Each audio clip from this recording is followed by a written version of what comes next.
Okay. Welcome. As people are taking their seats, just a couple of announcements. During lunch and on break, remember that there are vendors downstairs who have books, and the SCCM bookstore is available for all of your educational needs.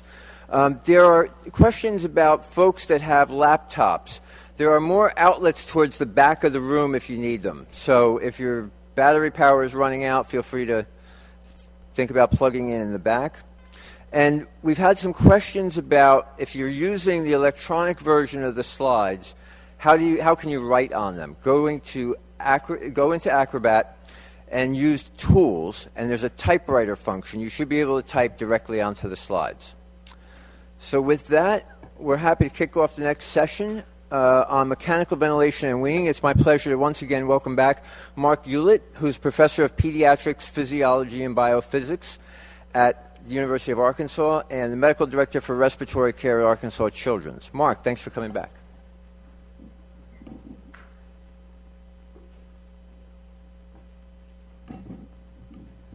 Thank you, Tony, and it's a pleasure to be here again to do this board review course. I'm going to build on what Ira's already talked about. So pretty much what you're going to see is hopefully a progression. You're going to see some repeat stuff and maybe a little different perspectives. But what we're going to try to do is build on each other. So my first lecture with you today is going to be about mechanical ventilation and weaning. Now, before I start, I always like to throw a couple slides in to get you thinking a little bit. So as peds intensivists, we're always pediatricians first, and that's the difference of us in our specialty, because we really consider ourselves first pediatricians before we do anything else. And as pediatricians, one thing you learn in your training was about growth and development. So I have over the years developed what I call the growth and development of PICU fellows.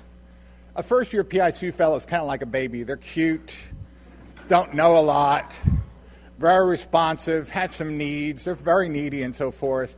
And so they kind of go through that first year and everybody kind of smiles and happy and so forth.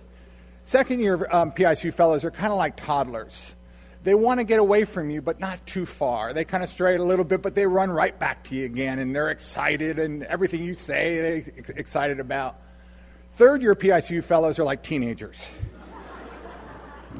They're embarrassed by you. They're ashamed. They don't know why you're even hanging around them. They wish you would just disappear. But the nice thing about this progression is after they become a third-year fellow, they become an attending, and they really go back to that first and second-year position because they're on the phone with you going, I know you talked about that when we used to round together, but can you go over that again for me? So we're going to talk about mechanical ventilation, and as I said, we'll build on some of it will be repeat, but we'll build on what Ira had originally talked about. When I talk about mechanical ventilation, our objectives are to talk about the three major areas, which is the equipment aspects of it, which Iris touched on, some of the patient aspects as it relates to mechanical ventilation, and then decision making. How do we make our decisions? What are they based in? And what do we know? Goals of mechanical ventilation is to decrease the work of breathing, to support gas exchange, and to allow time for other interventions to treat. It's really a supportive measure, as you know. Then finally, this new aspect, which over the last 10 or 15 years has become a major focus, and that's to avoid ventilator-induced lung injury. And it's a combination of a certain process that we have. And currently, our beliefs are that that's going to be accomplished by offering a protective nature with a lower tidal volume with optimal FRC, usually obtained by a higher level of PEEP or some other manner. The principles, again, then, will be to look at protecting the lungs, encouraging spontaneous breathing whenever we can. We'll talk a little bit about that. And that's what was so important about Ira's lecture, is getting you to understand what happens with the ventilator, this interface between the patient and the machine. And when things don't go well, to recognize that so we can get this always happening with spontaneous breathing. And then look at the adjuncts to these kind of approaches. Our recommended strategies with protective nature is going to be that we're going to lower our tidal volumes because of the recent data. We're going to lower the amount of pressure necessary to deliver that. And if we exceed these areas, then we're going to try to move on to something else very quickly and not allow damage to occur. Iris touched on this. We're going to talk about the use of different modes and the preference of certain modes. We're going to lower our goals of oxygenation and ventilation so that we don't damage the lungs for the sake of just changing a number. We're going to limit our blood gases and pulse ox to following pulse ox and minute ventilation. A lot of data out there about blood transfusions and the problems associated with them. We're going to try adjuncts such as repositioning of the patient. And then if they can't meet the above criteria, we're going to move on to something else very quickly and not allow the lungs to get damaged. Now, the goals of mechanical ventilation relate to both ventilation and oxygenation. From a ventilatory standpoint, our goal is going to focus on minute ventilation. We're going to look at this concept of respiratory rate times tidal volume and the idea of this interfacing between alveolar ventilation and dead space that Ira alluded to earlier. This is regulated directly by the brain stem, pH and PaCO2. So in spontaneous breathing patients, then the patient's going to have a lot of control over this. And we're going to have to figure out how to match our mode and our support to the patient. CO2 ventilation in context of the ICU, increased CO2 production occurs with certain things, and we're going to look for other factors to try to control those. And our dead space directly relates to the issues of lung injury and atelectasis, and we're going to try to make sure our mode and so forth are directed towards, and our techniques are directed towards reducing those as best as possible. So from an oxygenation standpoint, we're going to go back to the alveolar gas equation as it relates to the alveolus, and we're going to realize that there's an equilibrium that occurs between the oxygen in the blood and the alveoli. And this equilibrium becomes disrupted in acute disease. And I'm going to talk at length about this in our next lecture about ARDS. And then we recognize that the PaO2 depends on this ventilation more than it does on VQ matching, except in certain disease processes. Oxygenation in context of the ICU, we're going to relate to these different things that we can do. When we talk about VQ matching, there's direct things as it relates to VQ matching. And again, we'll talk about patient positioning, airway pressures, parenchymal disease, small airway disease. And then our main goal treatment is going to be adjustments of two major functions in mechanical ventilation, either the FO to the inspired oxygen, or we're going to affect the functional residual capacity by affecting the positive end expiratory pressure. Now, I want to tell you that my fellows call this the slide, okay? Because I always throw this up and they always kind of roll their eyes and so forth. And this really summarizes all of mechanical ventilation as it relates to respiratory physiology. And it's an important slide to focus our attention on because it's going to explain Newton's equation of motion. And Newton's equation of motion is really the main aspect of what we're going to do when we look at gas exchange and gas flows in mechanical ventilation. It's based upon a simple concept. And the concept is that we have a basic ventilator. And with a basic ventilator, we have a cylinder and a piston that's going to push gas. And again, remember, mechanical ventilation is going to be a positive pressure situation. It's push gas, and the gas is going to have to overcome our airway into our alveoli to allow gas exchange to occur. What we're going to do is we're going to place an opening on that airway, and we're going to measure what's called the inlet pressure. Now, if we look at our example here, you'll see that what we have is a pressure waveform and a flow waveform, and so it's going to be pressure and flow over time. The pressure measured at the inlet is going to be the sum of the pressure applied by the ventilator plus the pressure applied by the patient, and that's going to be muscular pressure. So every time you talk about mechanical ventilation in a patient who's breathing spontaneously, you're going to have a mixing and matching of these two parameters, both pressure generated by patient, pressure generated by the ventilator. If we look at what's necessary to get gas to the alveoli to allow gas exchange to occur, Newton's equation of motion tells us that we have to overcome certain forces. And if we look at our pressure waveform, you'll see at the initiation of the breath, as gas begins to rapidly go into the airway, the first thing you're going to overcome is resistance. And you're going to overcome resistance, and resistance is going to be pretty stable throughout the entire respiratory cycle. And so what's going to happen first is you have to overcome resistance. So if you look at our equation here, you see that resistance is going to equal to flow times the total resistance of the system. And then once gas gets into the airway and begin to overcome resistance, you're going to have a building up of gas, which is going to go into further into the airway, to the alveolus. And then to do that, we're going to overcome our elastic nature of our lungs. And the elastic nature is going to be equal to volume times elastance. And as Ira alluded to, elastance is the inverse of compliance. So the sum of Newton's equation of motion tells us that if we sum the muscular pressures plus the applied pressure, it's going to be equal to the intrinsic PEEP or auto PEEP plus resistance plus elastic changes. And that's the sum of Newton's equation of motion. And everything that we calculate by the ventilator and everything we do with the ventilator is derived from this equation. So it's essential that we understand it. Now, before I move on, Ira's going to talk a lot about this, but I just want to remind ourselves that we're going to focus a lot on respiratory issues, but remember that the heart and lungs are met together. And we need to recognize that positive pressure ventilation is going to have cardiovascular effects. Now, I always tell people that the whole role of the heart is to push blood through the lungs, and that's pretty much all it does. But there can be effects of positive pressure ventilation on the heart. And we can see that increases in airway pressure will causes an increase in interthoracic pressure.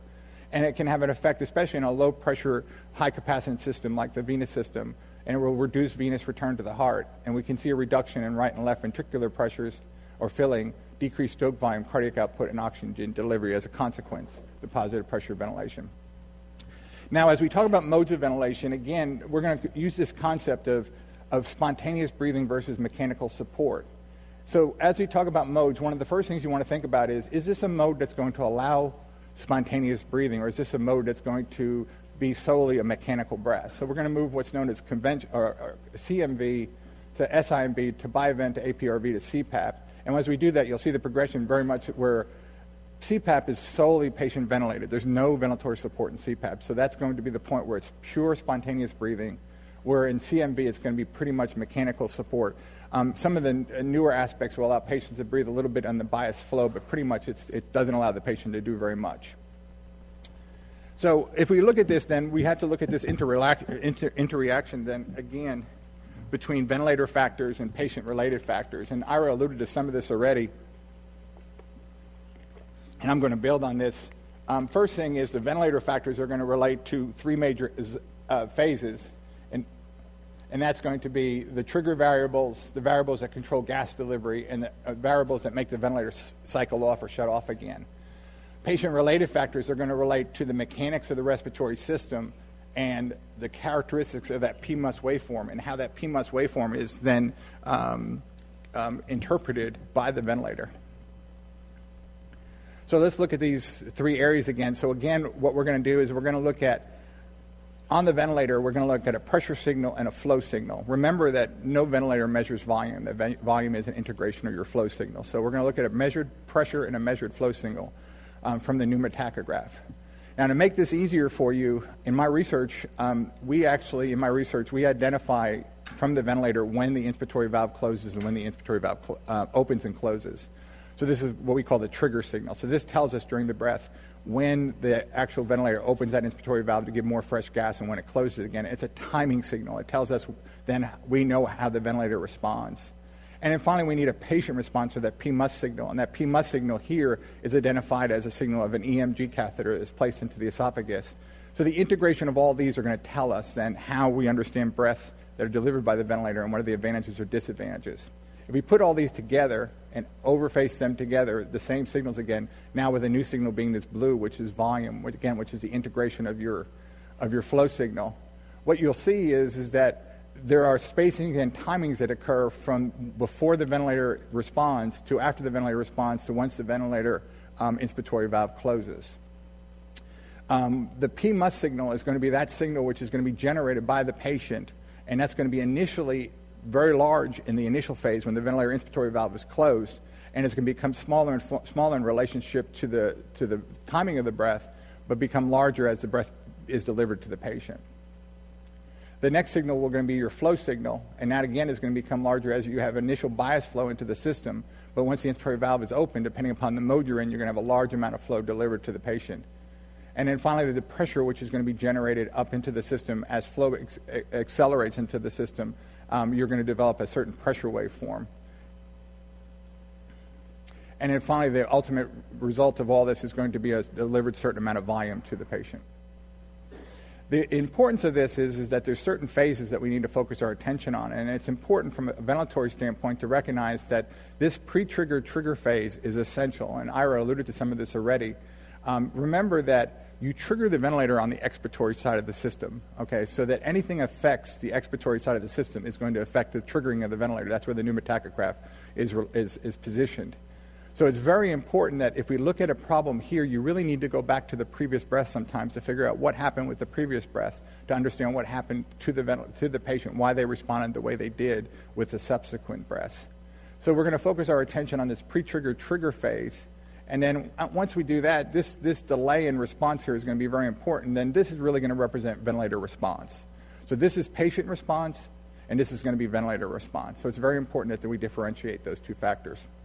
So if we get an example in this case where we have an unsuccessful trigger, so here we have a flow pressure trigger signal and patient response in terms of their diaphragmatic EMG, what you see here, which is a very nice example, is the inspiratory valve is closed. But once the inspiratory valve closed, what happened was the patient wanted a breath, but there was no fresh gas source available to them. And I want you to focus your attention on this issue here, see how far the peak of the muscle signal is beyond the peak of the ventilator signal.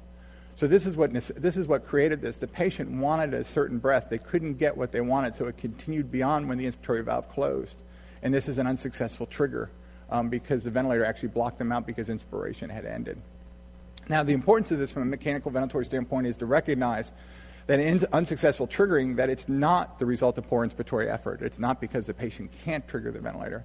And actually, studies have shown that the effort is about a third greater on threshold to triggered breath triggering than it's not reached when the breath is not triggered.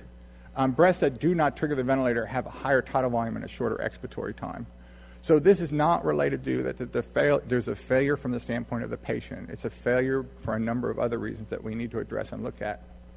Now, the total ultimate result of all this is what's known as patient-ventilator asynchrony. And patient-ventilator asynchrony, this is a very nice graph by Tobin. And here you have a patient breathing on the ventilator, and you again have a flow signal, you have an airway pressure signal, you have a diaphragmatic signal, and you have a abdominis muscle. So again, this is your muscular response. It's going to focus on trigger issues. It's going to focus on cycle-off issues. It's not only how the breath is triggered and when the breath is delivered, it's also going to determine whether the breath actually ends when the patient wants the breath to end. And then finally, it's going to, if these two things do not occur, you're going to get asynchrony because the patient is not going to be in coordination between the mechanical breath and the patient. Now, the ultimate result of this is going to cause problems for the patient. And we now understand that there are different types of muscular contractions that occur when patients are breathing on the ventilator. And one of the types is what's known as palometric contractions. And that these contractions can go on, if allowed to be the majority of types of muscular contractions, to cause ultrasonic damage to the muscle fibers. So what will happen is that if these occur over and over again during the whole time the patient's in the ventilator, it actually causes respiratory muscle breakdown, prolonging time on the ventilator and an inability to wean the patient. Now, this delay, as it relates to triggering, has direct effects as it relates to a number of characteristics of the patient that we need to recognize and then respond to. The ventilator characteristics of trigger delay relate to the type of trigger that we set and how we set that trigger. I gave you a nice example of this before.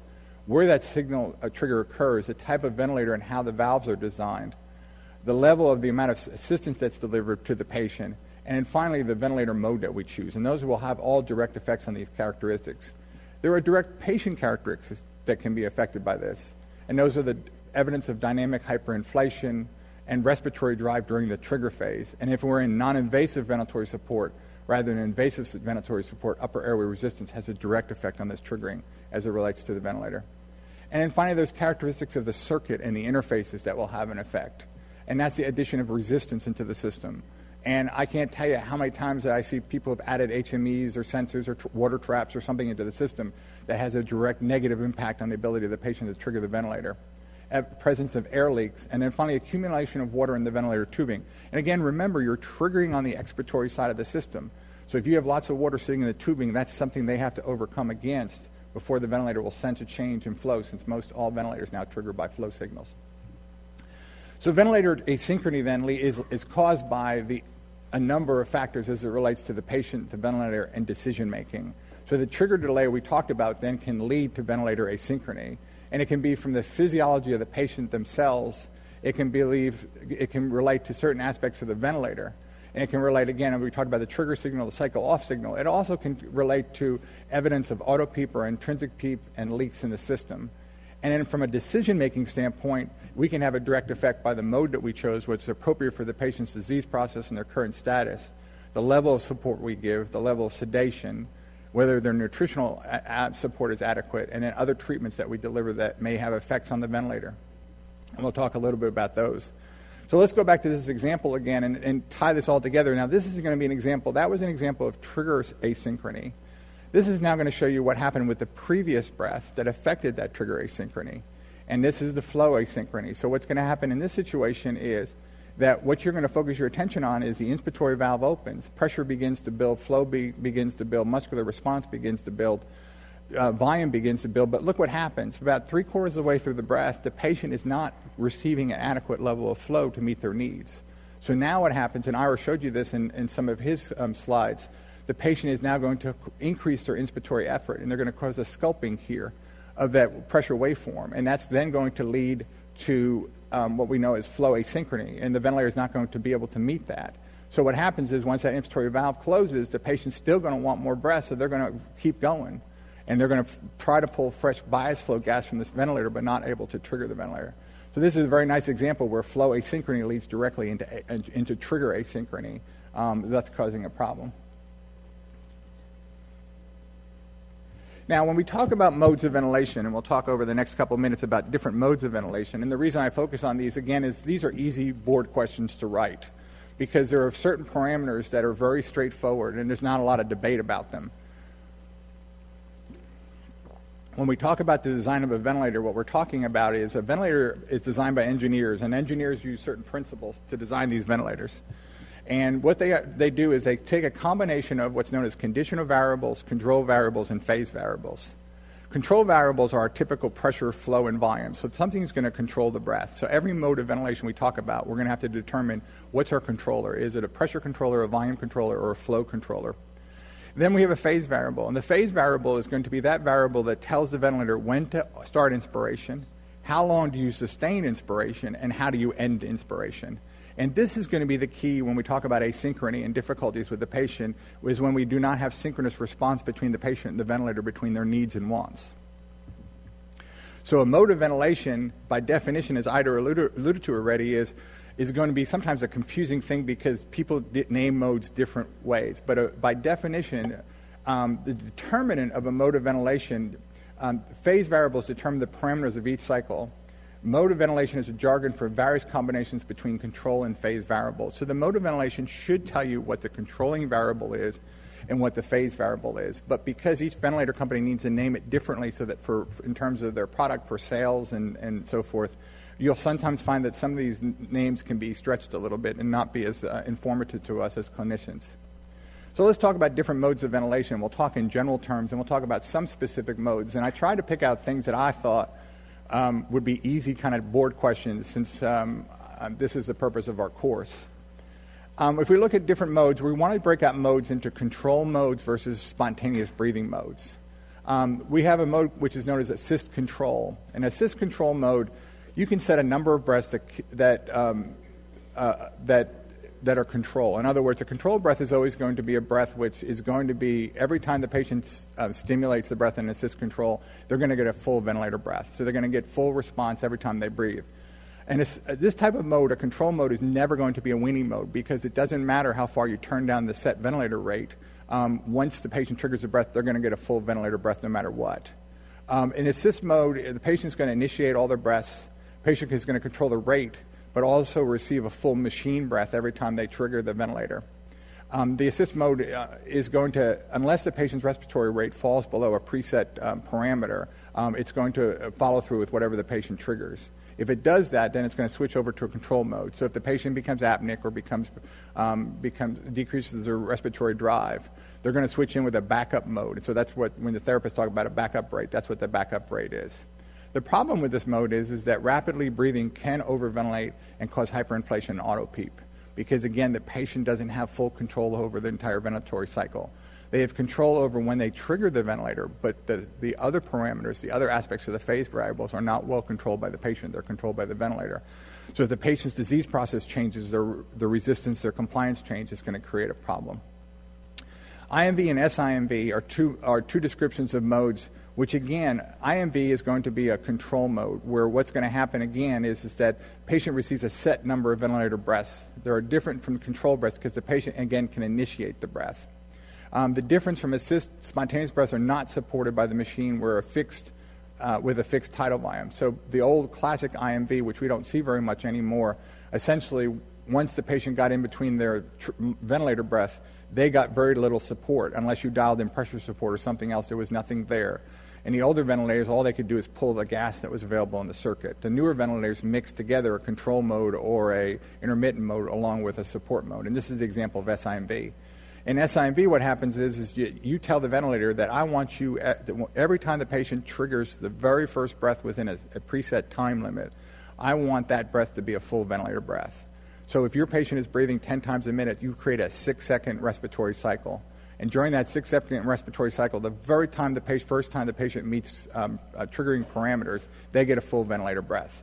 Subsequent breaths are either pressure-supported breath or what's flow gas to the ventilator until that 6-second cycle is done. The next time they trigger a breath, they're going to get a full ventilator breath. The disadvantages of this mode is that it's not very comfortable for patients to breathe on. And we've got a lot of data now that shows very well that the patients have a certain anticipation when they trigger the ventilator. And so they don't know and they don't understand that when they trigger the ventilator here, they're going to get a very large breath, and subsequently all other breaths are going to be small breaths. And data now has shown very well that these type of breaths are associated with very high work of breathing and high levels of asynchrony. Volume control is a control mode. So in a control mode, again, it's going to be every time the patient triggers the ventilator, they're going to receive a full breath. The difference in a control mode, in volume control, and some of the other modes we're going to talk about is going to be the type of how flow is delivered, like Ira alluded to. In a volume control breath, you're going to have a square waveform by design. So the clinician has control over minute ventilation and CO2 clearance, which is provided there is only a small leak around the end of the tracheal tube. And this becomes a big problem. You cannot use this mode in patients with large airway leaks. And also, it can be associated with volutrauma or over-distension. The disadvantages, this constant flow mode in volume controlled ventilation may not meet patient demand and cause asynchrony, and has usually a high level of rate of asynchrony with it, and may require a lot more sedation because the patients are very uncomfortable because they can't control the breath. Also, as Ira alluded to earlier, the peak inspiratory pressure in this mode is much higher than it's going to be in a decelerating flow pattern, such as pressure-controlled ventilation or pressure-regulated volume-controlled ventilation. And again, because that higher peak pressure, that can lead to alveolar overdistension and possible iatrogenic lung injury. The next mode is going to be pressure-controlled ventilation, and the difference is going to be it's a control mode again, but remember, in this one now, your flow is going to be a decelerating flow pattern. And if we think about how gas is distributed by Laplace's law, supposedly, theoretically, this type of delivery pattern is supposed to be ideal, especially when you have alveolar segments that have varying time constants. So when you are trying to distribute gas between two different areas, and we'll talk a little bit about this in my lecture on ARDS, a decelerating flow pattern theoretically is supposed to mean that gas is more easily distributed to when you have one segment next to another that has varying time constants. This mode has a very high initial flow to meet patients' need. The peak inspiratory pressure during the pressure control is less compared to volume control. The distribution is better because of what we talked about. And it's also very helpful in patients with air leaks. So if you have a patient with an air leak, usually this is the mode which is what we're going to switch over to. And there's a very nice paper by Chatburn from about 7 or 8 years ago in respiratory care that talks about this, and it's very nice theoretically. Disadvantages of pressure control ventilation is in this mode, remember, you're dialing in a pressure, and the amount of volume that's received is totally dependent upon the patient's physiology relating to resistance and compliance. If that physiology acutely changes, if you have a child breathing on the ventilator who has a sudden mucus plug, child breathing on the ventilator that has a sudden change in compliance, has a pneumothorax or something like that, what's going to happen then is that breath is going to underventilate the patient because it's going to reach the peak inspiratory pressure very rapidly, and the breath is going to terminate because it's one of the cycle off parameters. So in situations where you have worsening compliance or resistance, the results may be hypoventilation and hypoxia in this mode. Improvements in compliance or increasing patient effort also then can lead to high volume. Unless you're sitting by the ventilator, turning that ventilator down, this can lead to lung injury. And so, again, it's a mode that you're going to have to be attentive to. So here's our first question. I'll give a second so that they can get the question out. Now, a couple things about board questions. I just had the honor and privilege to do my recertification examination. And I can say that all the questions that I read fell into two categories. They were either so simple it was ridiculous, or they were so obtuse that I went, what the heck are you trying to ask me? Please just tell me what you want to know and I'll write it down for you. But when you write board questions, what happens lots of times is you look for things that are obvious differentiations. And what happens is a good board question, by definition, is supposed to differentiate someone who passes the exam from someone who fails it. So what should happen is that people who take the exam, those who pass it should have a high rate of picking the correct answer, and those who fail it should pick one of the wrong answers. And that's supposed to be a good board question. And when you sit down and try to figure out, a lot of medicine, as you realize by sitting here today, is not clear. So the question has to be clear, and it has to be understandable from the relationship to true facts that everyone agrees upon. So let's see, ventilation, some of these can be very easy to write. So during pressure controlled ventilation with inverse ratio, so we're going to change this inspiratory expiratory ratio to allow a higher inspiratory time, less expiratory time. Tidal volume is a function of all the following except respiratory system compliance and resistance, the preset pressure limit, the ratio of inspiratory time to the total duty cycle, or frequency. So I'll let you go ahead and pick the answers. And I want my ex-fellows who are in the audience, I need their answers to show up separately, okay? And if they get it wrong, then they have to go back and be on call tonight. And the answer was supposed to be frequency, and we see 44.1% pick frequency. So let's look at this for a second. We talked about some of this already about pressure control. It's going to be directly relate to compliance and resistance. We talked about the pressure limit as being a limitation, and that's going to have a direct effect. And then finally, we didn't talk about this very much, but again, if we understand the ratio of the inspiratory time to total cycle time, the less time you spend in inspiration, the less support is going to be given to the patient during that. They're going to then, once they expire, it's a passive process. So really the only factor that's not going to be affected by that will be frequency. So the correct answer is frequency. Pressure support ventilation. Let's talk a little bit about support modes of ventilation. Pressure support ventilation, again, this is going to be a mode where patients have to be breathing spontaneously. It's going to consist of 3 phases: the initiation cycle or trigger of the breath, the pressurization of the system, and then recognition of the end of inspiration or the cycling off of the breath. Now, the problem with support modes is that now what we're doing is we're actually trying to figure out a way to interface the patient and the ventilator together. So it becomes a big problem because now the ventilator control system has to be responsive to the patient's needs. Now, understand that there's no such thing as an ideal controller. If you sat down with an engineer and said, okay, I'm the doctor, I want an ideal controller to do exactly what I want it to do in the ventilator, they're going to laugh at you and say that doesn't exist anywhere in the world. What happens when you design a ventilator, there's 2 types of controllers. There are aggressive controllers and less aggressive controllers. And what engineers do is they mix and match the design of these controllers into the ventilator to try to meet what they think is the preset needs of that mode of ventilatory support. So in pressure support, what happens is when the patient initially triggers the breath, if you have a very aggressive controller, what's going to happen is there's going to be a very rapid response to that patient's triggering.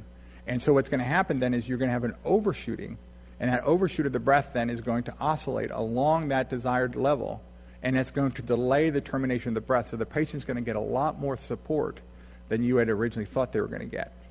In a less aggressive controller, what's going to happen is that the breath delivery is going to be slow. And because it's slow, what's going to happen, it's going to take a much longer time to build up to that pressure. And because of that, then, you're going to have a premature termination because you're going to cycle off the breath much earlier than you thought you were going to be. So you're either going to overventilate or underventilate. Now, people always ask me when we talk about this, they say, well, we look at the screen all the time. We never see this. Well, you don't see it because most ventilator systems, the screens are heavily filtered.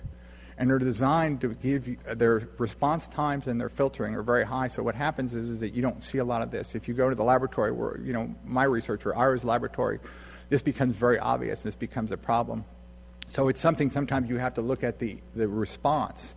Sometimes you may not see this oscillation, but you can see from the other aspects of looking at the pressure, flow, and volume curves that this is occurring, and you just have to assume that this is the problem and then respond accordingly. Finally, the last group of modes I'd like to talk about is this concept of what's known as dual control modes. And by definition, a dual control mode is where you're going to have 2 controllers, not just one. So, for example, in pressure-regulated volume control, both pressure and volume are going to be your controllers. You're going to set a volume target, okay? And by setting that volume target, what's going to happen then is that you're going to tell the ventilator, I want you to regulate pressure and regulate the level of pressure to meet that volume target. So what the ventilator is going to do is the first breath it delivers, it gives as a test breath, and subsequent breaths thereafter, it's going to look at the previous breath and calculate resistance and compliance. It's then going to predict how much pressure is necessary to deliver the volume which you requested. Once that breath is delivered, it's going to look at the amount of volume delivered, and then it's going to increase or decrease the amount of pressure up to 3 centimeters of water per breath to regulate the pressure to meet the targeted volume. Now, a couple things you need to recognize and you need to focus your attention on. Pressure-regulated volume control, depending upon the manufacturer, this is a common mode in the servo eye ventilators, and I get a lot of calls about this all the time. When you place a patient in pressure-regulated volume control and you switch over to volume support, which again is the same thing as PRVC, the only difference is It's a support mode, and instead of it being time cycled, that's pressure regulated volume control, it's going to be flow cycled. And what happens when you switch over is that the cerebral eye ventilator, the way it's designed is it measures the peak inspiratory pressure from this point right here. Now you know that the actual representation of transalveolar pressure is better measured at the plateau because, as I showed you in the earlier slides on Newton's equation of motion, this has a large component of resistance as it relates to it, and this is going to be really representative more of the elastic changes that are going to occur.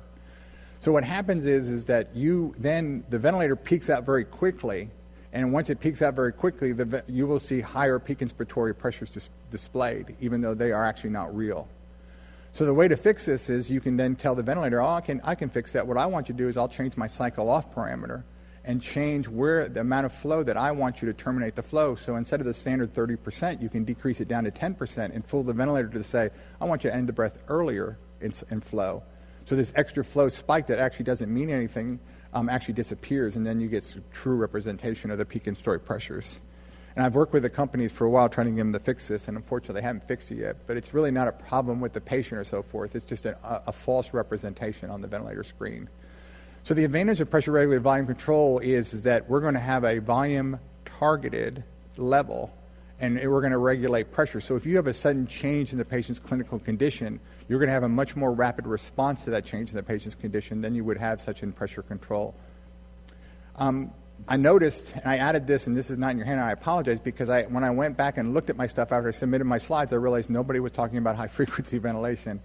So I added this little section on high frequency to touch on this, and I don't think this is in the handout I sent in. If I did, I'm sorry, and you're welcome to the slides. I'll be glad to give anybody a copy. So let's talk a bit about high-frequency ventilation. High-frequency ventilation, the difference between high-frequency ventilation and conventional ventilation truly relates to the way gas is going to be delivered to the patient. In conventional ventilation, we're going to give lower rates with higher levels of gas. So what we use is a concept which is known as bulk convective flow. And in bulk convective flow, we're going to give a large amount of gas to the patient at a very slow rate to meet patient's needs. In high-frequency ventilation, depending upon whether we're talking about high-frequency oscillatory ventilation or high-frequency jet ventilation, the amount of gas delivered to the patient is going to be at dead space or just above dead space in jet ventilation or just below it in oscillatory ventilation to meet the patient's needs. But the way we're going to compensate for this is we're going to give it at a much faster rate. So subsequently what's going to happen is if we look at our goal of mechanical ventilatory support, we're going to try to stay within this protected range here. But what we're going to do is we're going to do it in a way that we deliver the breath in a waveform that's going to be different. So here is bulk convective flow. Here's conventional ventilation, and you can see see a single breath. In high-frequency oscillatory ventilation, you're going to have the amplitude is going to be attenuated, but your mean airway pressure, your airway pressure is going to be fixed. So from the beginning of the breath to the end of the breath, that pressure is not going to change. Even though you have oscillation along that fixed line, that pressure stays constant. In high-frequency jet ventilation, the differentiation point is that actual airway pressure declines. So another good example of a test question, the amplitude is going to attenuate. So if you're going to differentiate in a test question, the amplitude, question of amplitude versus conventional versus high frequency, or airway pressure where it's fixed versus declines, this is a nice question that can be written. So in high frequency ventilation, in this example, you can see, again, you have three things you're going to regulate. You're going to look at the issue of mean airway pressure, and that can relate to in oscillatory ventilation from the ventilator itself, or it can relate in jet ventilation from the backup ventilator that's going to be available to give that background level of PEEP. You're going to have frequency, and then finally you're going to have amplitude. Now, this is important to understand, and this can be a very easy board question, and it's one of these exclusions again. Attenuation is frequency dependent, okay? So as frequency is decreased, your ET tube attenuation decreases, resulting in a larger delta P. Subsequently, this is counterintuitive. So lowering the frequency increases the delivered tidal volume. Now, usually, when we talk about the oscillator, usually we talk about mean airway pressure being the factor that affects oxygenation. But we understand that you also can affect oxygenation by changing this. Now, remember, and I give this with caution, the ability to monitor this on the oscillator is very difficult. So as you drop your frequency, you give larger and larger breaths, and you begin to move out of that protective mode of low volumes to a higher level of volume where you actually can cause lung damage. The proper frequency for a patient should relate to the resonant frequency of that patient's airway. And the resonant frequency directly relates to the size of the airway. So in a neonate, that resonancy frequency should be somewhere around 15 hertz. In a larger child, it could range around about 10 hertz. In a much larger child, an adult, it ranges somewhere between 3 to 8 or 3 to 6 hertz. And if you move outside of that range, if you try to drop that frequency down to a much lower level, you will not get the absolute best frequency for gas exchange, and you actually cause damage to the patient and actually damage their lungs. So this is an important aspect for us to look at. So PaCO2 is going to relate to, again, our tidal volume times our frequency. And then remember that in this situation, the I time is fixed. So at a lower frequency, I time is longer. With a longer I time, there's more volume transfer across the ET tube, so you see a much larger breath. And you see this very nicely in this example. In this example, here we are at 15 hertz with an I time of 33%. And here we are at 6 hertz. Again, multiplying times 60 tells you the rate with an I time of 33%. And you can see the tidal volume triples during that situation. So it's very, very important for us to recognize that and to understand that principle as we use the oscillator. Now, there are limitations of the oscillator, and those usually relate to, number one, monitoring. As we said earlier, the ability to monitor what actually happens is difficult. So alveolar pressure can be the same, lower or higher than those measured at the trachea, and that the meaningful proximal pressure monitoring is limited to mean airway pressure. So it doesn't tell us always what exactly is happening as the transalveolar pressure, which is what we really want to know and understand. The other thing about the oscillator is that, and this is true both with the oscillator and conventional ventilation, is we can have an issue as it relates to the airways. And remember, in younger children, these airways may not be as developed, and they may be very responsive. So airways can lack a structural strength. So gas is actually pulled out of the airway. And remember, the oscillator, here's another board question, is the only ventilator that has an active inspiratory and expiratory phase. So in the active expiratory phase of the oscillator, what's going to happen is that as gas is pulled back out again, and this relates to the first lecture, the excellent first lecture about respiratory mechanics, if we now make expiration an active process versus normal passive process that occurs, then it can actually cause the airway to collapse. And then this can cause gas trapping because all the gas is not removed from the patient's alveoli at the end of expiration. Now, this can be affected, and it can be changed by just effectively changing a splinting effect. And this is the whole idea of using higher levels of PEEP in asthmatics and so forth. What we're going to do is we're going to increase the amount of the FRC and functional residual capacity or positive end expiratory pressure and begin to splint open the airways. So even in situations where the airway has the potential to collapse, it's going to not be allowed to collapse because you're going to have this pressure kind of splinting it open. And this is true both in conventional ventilation as well as in high-frequency ventilation.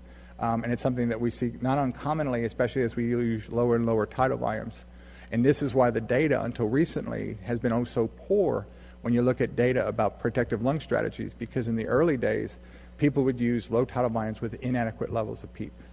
And with an inadequate level of PEEP, then you had the disadvantage then of allowing atelectasis and lung collapse and airway collapse. So over the next 5 minutes or so, I'm going to talk about, since we started just a couple minutes late, we're going to talk about other modes of ventilation. And one thing I want to allude to is what's known as APRV. Now, APRV is a mode which is an intermittent decrease in airway pressure. And the reason I bring this up, it's not as popular clinically, but it's something that's easy to write board questions about. So what happens in APRV is that, excuse me, hold on one second. In APRV is that APRV is just CPAP. And you're going to have a P high, which is then intermittently released for a brief duration, which is known as T low or time. So pressure high versus time low. And you're going to establish a CPAP level for subsequent breaths. Spontaneous breathing can occur either at the high level or the low level. Unlike conventional ventilation, where you're limited to breathing, triggering the ventilator, and then once you reach your inspiratory valve is open, you really can't breathe at that higher level. In APRV and bilevel, you actually can breathe at both levels of pressure. Its indications is in patients with lung disease or in situations where in conventional ventilation you're plateauing out or meeting your exclusion criteria. Possible contraindications are patients with intracranial pressure, large deep bronchopleural fistulas, obstructive lung disease, and technically, it may be possible to ventilate nearly any disorder, but some of the aspects of increasing the intrathoracic pressure may be detrimental in some conditions. The breath is set up by the amount of determinative tidal volume delivered is a change in the airway pressure, change in compliance, and change in resistance. And I don't think this is in your handout, so I apologize, but there's another picture, not as nice, I'm sorry. I just did this one recently for a book chapter I'm writing. And so the tidal volume is directly related to a change in FRC. The breath is going to be determined by a baseline level of support, a trigger, and a release. And as you can see, spontaneous breathing can occur at the high levels in this mode of ventilation. Terminology, again, is going to reflect to changes in pressure with P high and PEEP and time, T high and T PEEP or T low. T high plus T PEEP or T low is the total time of the respiratory cycle, and the IE ratio becomes irrelevant because essentially you're breathing in CPAP. The goal is going to be to try to set this in this goal range of where we're going to try to set the level somewhere between this part of the breath, pressure volume curve where compliance is responsive, not where it's over plateaued and not where it's under. So if we set too high or too low, we'll cause increased work of breathing because what's going to happen is they're going to deal with either overdistension or atelectasis. So you want to set it at that ideal range. To increase CO2, it's going to have a direct effect on T high. You can slowly increase it in increments. P high to lower delta P will affect CO2. Management of PaO2 or oxygenation is going to directly relate either to the amount of inspired oxygen or your mean airway pressure. You can increase T high, and you can use this as a recruitment maneuver by changing your amount of time you spend at the high pressure range, subsequently allowing full recruitment, thus allowing for those respiratory segments to stay open throughout the entire cycle. Finally, the last thing I was asked to talk about is weaning. Weaning directly relates to the time when the patient's is breathing spontaneously and their disease process is improving. Weaning from APRV, I'll touch on that first, and then conventional. FI2 should be weaned first, then you reduce P high, and then you increase T high to change the rate, and then you add in pressure support. During weaning, you make sure you add pressure support judiciously during APRV. If it becomes too high, it can cause overdistension and increased work of breathing. Weaning from conventional ventilation relates upon this balancing between elastic work and resistive work with the idea that almost all the work, resistive work, is going to exist to the ventilator system. So as you try to remove the patient from the ventilator, you don't want to give the level of support to the range where you're going to support the resistive work that's not going to exist once you extubate the patient. When to wean? Weaning begins when the patient begins to recover from the disease process.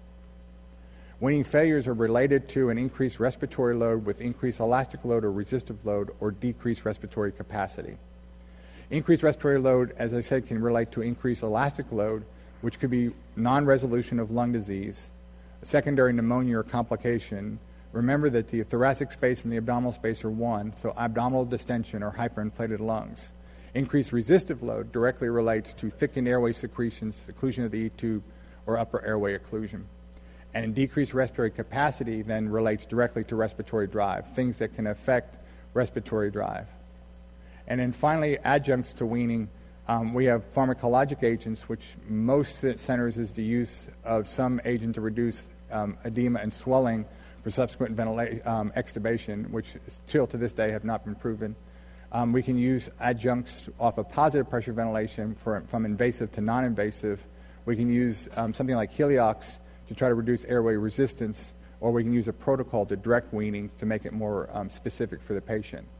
Here's a nice article from Respiratory Care from 2001 that showed that in pediatric patients that actually respiratory therapy-directed protocol weaning was superior to physician-directed weaning. So the decision-making, as I alluded to earlier, may be very important in successful weaning of patients. Non-invasive ventilatory support. It's important to recognize that we have a number of non-invasive ventilators that are available to us today. They have been a real boon to how we do it. They either can be used on the acute side prior to intubation or on the expiratory once the patient is extubated to try to prevent them from being re-intubated. The major limitation to the current systems that are available to us in pediatrics is the interface. We still have the problem with the inability of the right interface for lots of different sized patients, so it becomes a major problem. Indications for the use of NIV can be obstructive disease, restrictive disease, hypoxic respiratory failure, pulmonary edema, but again, this all has to be done early. It's only good if it's instituted early. We can use it in situations where for certain ethical or reasons we don't want to intubate, and we can use it to facilitate the weaning after extubation. I wanted to touch on this issue of high-flow nasal cannula because I didn't see it anywhere else. This is something becoming more and more popular, the use of a humidified high-flow gas system to patients to try to facilitate support and prevent positive pressure mechanical ventilatory support. And in our institution, this has become very successful, and we use it quite frequently. The reason physiologically it works is that it appears that the airways can become dehydrated. So by using a higher humidified heated gas source with high flow, you can provide water to the deficit airways. You can enhance ciliary movement and mucus clearance in this technique. You can flush the anatomic dead space, thus improving the amount of gas. You can create a small degrees of positive pressure, but again, this is not as great. So remember, this is not really the mainstay behind it. It really is the other components. And most importantly, you can activate the airway pressure and temperature receptors. And these pressure receptors and airway temperature receptors seem to be having a higher role in in the patient and becoming more and more important. So finally, our last question. Which of the following is the easiest evidence of inspiratory muscle fatigue after discontinuation of the mechanical ventilator? An increase in respiratory rate, an increase in P-little-a-CO2, alterations of abdominal thoracic breathing every few breaths, primary thoracic inspiratory effort when supine, and an abdominal moving inward during inspiration. Which of these would you say is the best predictor of inspiratory muscle fatigue?